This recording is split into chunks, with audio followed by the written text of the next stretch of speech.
Kebayang bagi kita, ada sahabat, ada orang yang mau berhutang 1000 dinar, yang nilainya tadi itu kalau kita konversi itu hampir 4 miliar sekarang ini.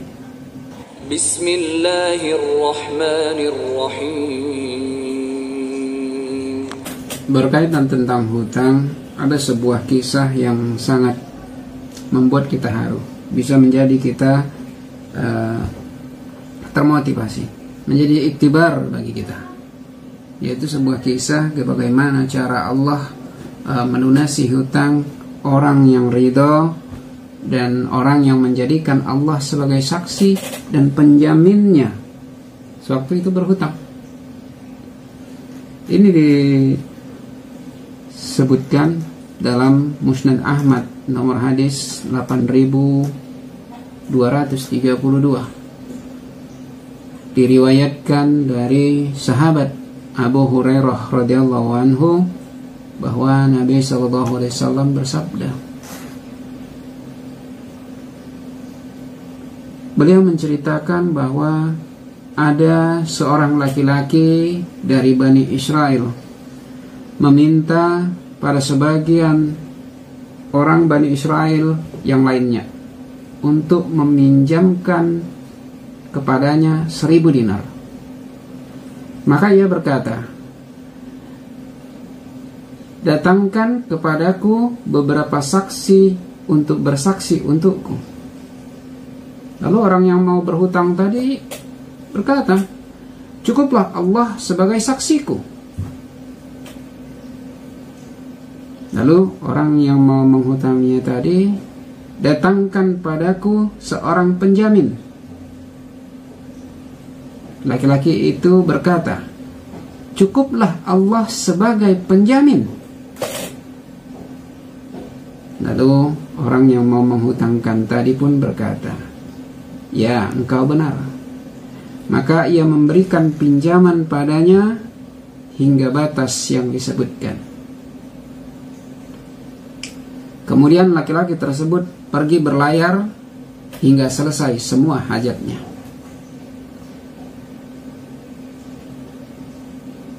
Kebayang, ada orang yang minjam 1000 dinar tanpa saksi, tanpa penjamin, dan hanya menyebutkan Allah sebagai saksi dan penjaminnya. Itu ikrar dari orang yang mau berhutang, dan orang yang dihutangi juga ridho, yakin. Dan 1000 dinar itu bukan uang yang kecil. Kalau kita konversikan 1 dinar sekarang itu sekitar 3.900.000-an lebih lah. Atau kita ambil mudahnya 4 juta aja lah ya. Berarti sekitar 4 juta, 4 miliar juga yang dipinjam ini. Jadi singkat cerita, Nabi SAW menceritakan, jadi setelah diberi pinjaman, setelah selesai, maka laki-laki itu pun pergi berlayar. Lalu setelah sampai pada batas waktunya, orang yang berhutang ini tadi pun mencari kapal untuk kembali kepada pemberi hutang. Jadi mau membayar hutangnya kembali, karena udah mau jatuh temponya. Akan tapi ya nggak jumpa kapal. Dia nggak ada dapat kapal yang bisa mengantarkan ia mengembalikan pinjamannya tadi. Lalu ia pun mengambil kayu, lalu ia lubangi kayu itu, lalu ia meletakkan 1000 dinar bersama sepucuk surat untuk pemiliknya. Lalu setelah ia masukkan, ia paku, ia ratakan lagi tempatnya, jadi seperti kayu lagi gitu. Kemudian ia pun ke laut, lalu sambil dia berkata, ya Allah, sesungguhnya engkau telah tahu bahwa aku telah meminjam 1000 dinar dari si fulan. Dia sebutkanlah nama sahabat yang meminjamkannya itu. Ia memintaku penjamin. Maka aku berkata, cukuplah Allah sebagai penjamin. Lalu ia ridho denganmu. Lalu ia meminta padaku beberapa saksi. Lalu aku berkata, cukuplah Allah sebagai saksi. Maka dia ridho denganmu. Maka sungguh aku telah berusaha mencari kapal untuk mengirimkan hutangku, tapi aku tidak mendapatkannya. Dan sungguhnya aku menitipkan ini kepadamu. Lalu laki-laki itu melemparkan kayu itu hingga masuk ke laut. Lalu kemudian ia pun pergi sambil mengawasi kayu itu sampai hilang dari, itulah istilahnya, diawasinya sampai hilang dari pandangannya. Dan di waktu itu juga ia masih terus mencari kapal yang bisa mengantarkannya pulang ke kampungnya. Sedangkan laki-laki yang memberikan pinjaman, dia keluar dari rumahnya karena udah jatuh temponya. Dia berharap mungkin ada rombongan kapal yang datang membawa uangnya. Dan ternyata ia hanya mendapatkan sebuah kotak kayu yang berisi uang. Lalu ia memberikan kepada istrinya untuk jadikan kayu bakar. Tapi dia nggak tahu itu isinya uang. Namun setelah istrinya memecahkan kotak kayu itu, ia mendapatkan uang dan sepucuk surat. Kemudian laki-laki yang meminjam hutang itu datang, karena dia sudah dapat kapalnya. Lalu ia memberikan kepadanya 1000 dinar seraya berkata, udah lama lah ini, demi Allah aku masih berusaha mencari kapal untuk memberikan uangmu, dan aku tidak mendapatkannya, hingga aku mendapatkan kapal ini, dan dengannya aku bisa datang padamu. Lalu yang memberi hutang berkata, apakah engkau telah mengirimkan sesuatu kepadaku? Laki-laki itu berkata, bukankah telah aku katakan padamu bahwa aku tidak mendapatkan kapal yang dapat mengantarku pulang? Lalu si pemberi hutang menjawab, sesungguhnya Allah telah menyampaikan apa yang telah kamu kirim dalam kotak kayu itu. Sekarang pergilah dengan 1000 dinarmu dalam keadaan tenang. Ini hadis disebutkan di Musnad Ahmad, nomor hadis 8232.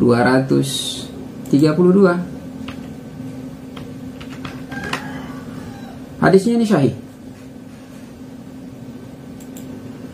Dari hadis ini kita banyak bisa mengambil pelajaran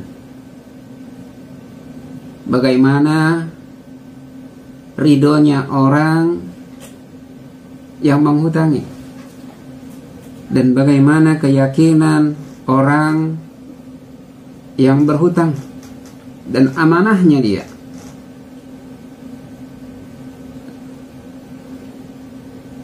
Kebayang bagi kita, ada sahabat, ada orang yang mau berhutang 1000 dinar, yang nilainya tadi itu kalau kita konversi itu hampir 4 miliar sekarang ini.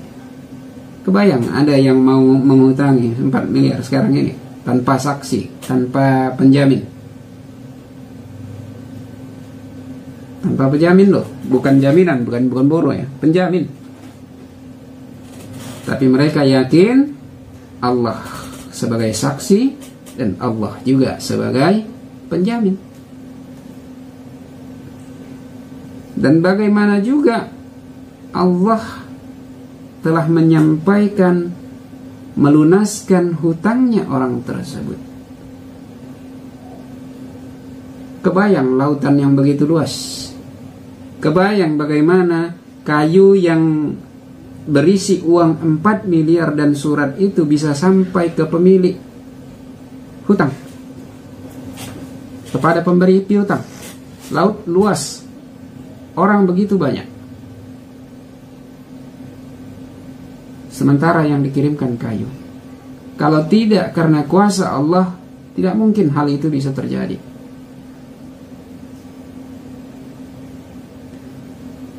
Dan ini kita bisa lihat bagaimana iktikad baik dari yang berhutang.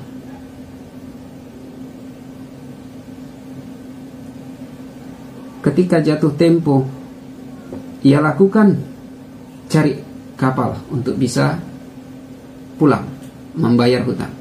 Tidak dapat, ia kirimkan melalui kotak kayu. Ia serahkan kepada Allah. Dia tidak enak hati dengan orang yang menghutanginya. Orang tersebut sudah ridho kepadamu. Orang tersebut sudah ridho kepadamu, menjadikan Allah sebagai saksi, menjadikan Allah sebagai penjamin. Meskipun lewat dari kotak kayu. Bagaimana dia ikhlasnya memberikan 1000 dinar, memasukkan 1000 dinar dalam kotak itu. Kalau zaman sekarang mungkin dia lewat JNE pun jadilah. 4 miliar ia kirimkan dalam JNE, dia kirimkan. Itulah ibaratnya ini.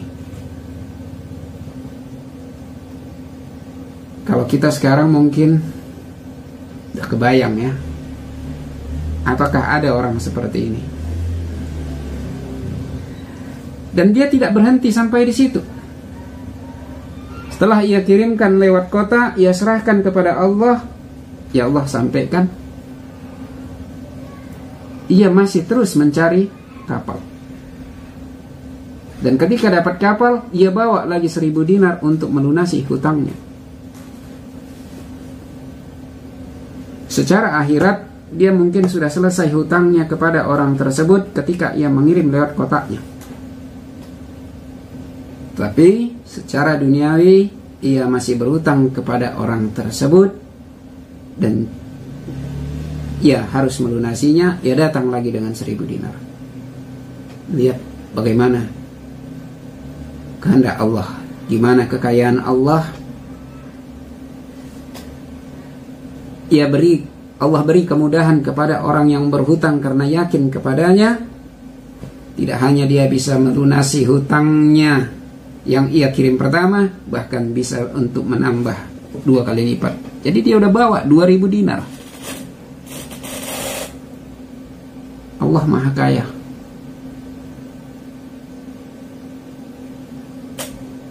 Ini kisah pada zaman dahulu yang bisa menjadi iktibar kita bahwa Allah Maha Kaya. Ketika kita yakin kepada Allah, maka Allah tambah. Dan memang kedudukan hutang memang berat. Memang berat. Ini yang tidak dapat dihapuskan ketika nanti di akhirat. Dihisab kena, ditimbangan kena. Bahkan meskipun lolos di buku jejak perjalanan kemarin udah kita bahas bahwa sebuah amal dosa itu di alam mahsyar, di alam kubur kita kena, di alam mahsyar kita kena, di padang mahsyar dihisab kita kena. Dan itu juga mempengaruhi ketika di pengadilan pertama, yaitu di Syiratul Mustaqim, baru ditimbang di kantorah. Di sini hutang juga akan ditimbang. Orang yang berhutang, maka ia akan membayar dengan uang yang beda. Berhutang dia seorang 1000 di dunia, maka ia akan membayarnya dengan mata uang pahala di akhirat di sini. Ia akan membayar hutangnya dengan pahalanya. Jika pahalanya tidak ada lagi, maka dosa orang yang dihutangi tadi itu ditanggung oleh orang yang berhutang tadi. Baru ada lagi tempat, yaitu di Al-Kautsar. Di sini pelaku-pelaku bid'ah, orang-orang yang mengingkari Nabi juga terkendala. Dan orang yang berhutang katakan dari sisi amal ibadahnya ia lewat semua. Sampai di timbangan pun ia masih bisa membayar hutang orang tersebut lewat amalnya, lewat pahalanya, lunas. Dia juga masih masuk surga, dia masih masuk bukan ke surga dulu ya, ke telaga Al-Kautsar dulu, karena dia soleh, dia baik, amalnya banyak, hutangnya bisa ia tutupi dengan pahalanya, ia masih selamat, ia masih bergabung, masih bertemu, berkumpul di telaga Al-Kautsar Nabi SAW. Karena memang dia mungkin terlepas dari perbuatan bid'ah, mengkufuri Nabi SAW, tidak menyelisihi sunnah-sunnah Nabi SAW. Tapi orang yang berhutang tidak akan lewat dari pintu-pintu surga. Karena di sini orang-orang yang berhutang masih tetap tertahan di pintu surga. Ini orang-orang yang berhutang, karena disebutkan Nabi SAW, ini beliau sebutkan seusai sholat subuh. Diriwayatkan dari Syamudah bin Jundub radhiyallahu anhu bahwa Nabi SAW bersabda, apakah di sini ada seseorang dari Bani Fulan? Mereka menjawab, benar. Lalu Nabi SAW bersabda, sesungguhnya saudara kalian tertahan di pintu surga karena hutangnya. Musnad Ahmad nomor hadis 19.265.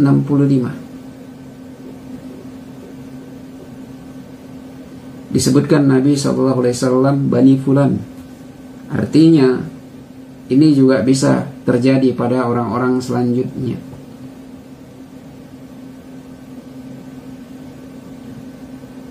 Bahwa orang-orang yang berhutang, meskipun lewat semua tahapan ini, karena mungkin amalnya, pahala ibadah dan amalnya aman,